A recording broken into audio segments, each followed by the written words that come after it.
issue patungkol dito kay Isko. Na-issue daw, napahiya daw ang Banateros at ang SMNI dahil hindi namin ina-expect yung sinabi ni Yorme na purihin si Marcos. Alam nyo, kayo talagang mga... Tangina ka. Papalusot ka pa. Ang dami mo pang palusot na hinayupa ka. Kung ano-ano pang sasabihin mo, talagang bistado na kayo, mga bobo. Itong mga bayoteros, no? Papalusot pa eh.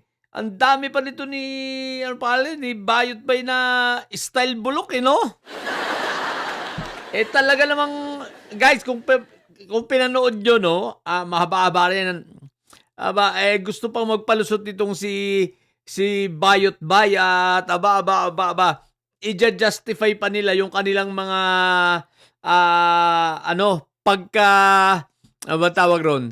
pagkapahiya. So, ipilit nilang i-justify yung kanilang kabubuhan at pagtatakpan na kunwari hindi sila napahiya.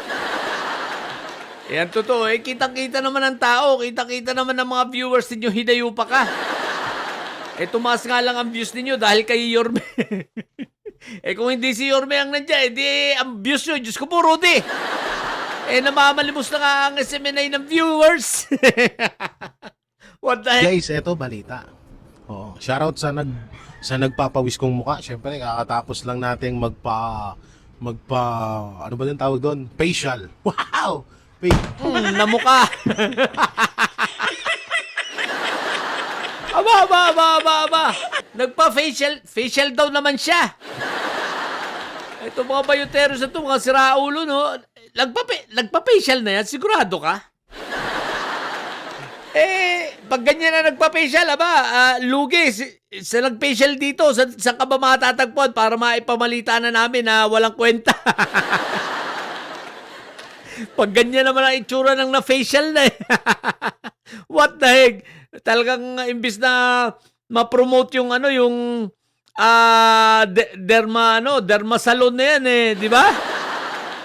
Malamang-lamang, magtakbuhan at hindi yan puntahan, kawawa naman.